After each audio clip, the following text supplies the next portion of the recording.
पहली चीज तो ये है कि राजीव जी ने जो चिंतन दिया वह चिंतन आज से 25 साल पुराना चिंतन। आज विश्व में षड्यंत्रकारी 25 साल आगे निकल गए हैं राजीव जी के चिंतन से 25 साल आगे। उस पर कोई भी चिंतन समाज के बीच में अपडेट नहीं किया गया।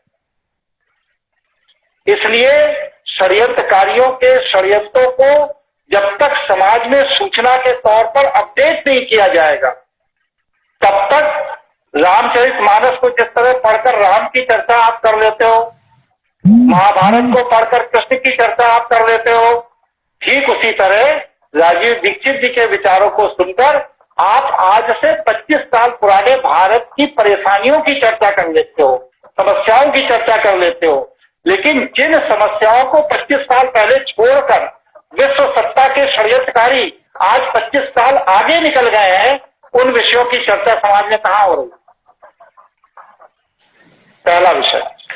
दूसरा विषय, राजीव दीक्षित के लोग, उनको फॉलो करने वाले लोग निश्चित रूप से बहुत अच्छे एक प्लेटफॉर्म पर इकट्ठे हो सकते हैं, लेकिन उनमें जो व्यवसाय के लिए राजीव दीक्षित को फॉलो कर रहे हैं, जो राजीव दीक्षित की फोटो लगा करके रामदेव जी और मोदी जी की तारीफ का गुणगान कर रहे हैं, जो राजीव दीक्षित की फोटो लगा करके डालडा घी देसी घी के नाम पर बेच रहे हैं, जो राजीव दीक्षित की फोटो लगा करके सामान्य अनाज को जैविक अनाज कहकर जहर फैला रहे हैं, उनको आप किस प्लेटफॉर्म पर ला करके देश में क्या क्रांति कर देना चाहते हैं?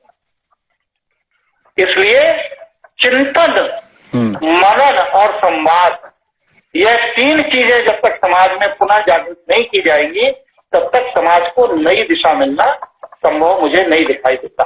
किसी भी पुराने प्लेटफॉर्म के पीछे भागने से कोई फायदा नहीं है। राजीव जी बेस है, आधार है आपके चिंतन को खड़ा करने के लिए, लेकिन उस इमारत को जिसकी नींव राजीव जी अपने चिंतन से रख गए, उसके ऊपर राजीव जी के न रहने के बाद आज 12 वर्ष बीत रहे हैं। किसी ने कोई भी एक भी इमारत, उसके ऊपर एक भी ईंटा रखा उस इमारत को बड़ा करने के लिए? बस सिर्फ उन्हीं के वीडियो, उन्हीं के ऑडियो को लेकर के आप लोग मतलब राजीव दीक्षित के फॉलोअर्स ऐसे जैसे रामचरितमानस का पाठ होता है उसी तरह पढ़ रहे। अरे उसके आगे सोचो, राजीव जी जहां तक बता गए उन्होंने एक प्लेटफॉर्म बनाकर दे दिया। उस प्लेटफॉर्म के ऊपर आपको स्वाधीनता की इमारत खड़ी करनी है, अपने राष्ट्र की रक्षा की इमारत खड़ी करनी है।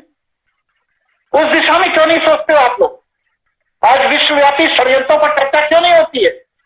राजीव दीक्षित जी 25 साल पहले जो बात कह गए उसी को कहकर, सुनकर, उसी को फेसबुक पर लिखकर, उन्हीं के वीडियो को कट करके उसके माध्यम से विज्ञापन के पैसा इकट्ठा करके क्या देश का भला होगा? अरे वह विद्वान व्यक्ति थे, योग्य व्यक्ति थे, ईश्वर का अंश था उनके अंदर। मैं देखता हूं कि लोग राजीव दीक्षित के टोन में भाषण देते हैं, राजीव दीक्षित की तरह कुर्ता पहनने लगे, राजीव दीक्षित की तरह उठने बैठने लगे।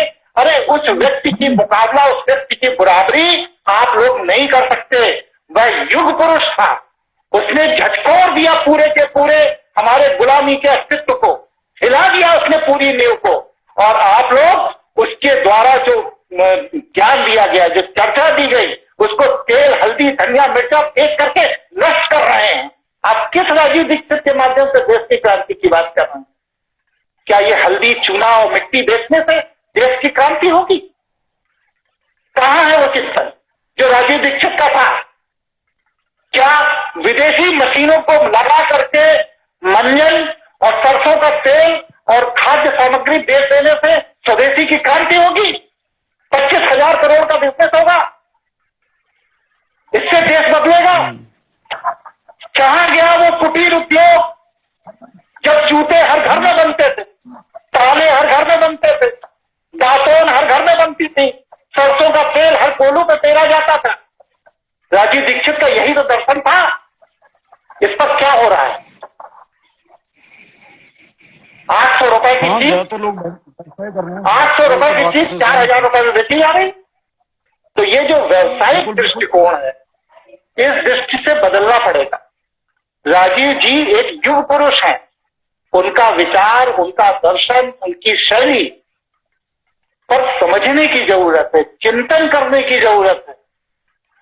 वह व्यक्ति हल्दी धनिया मिर्चा बेचने वालों के लिए नहीं बना था।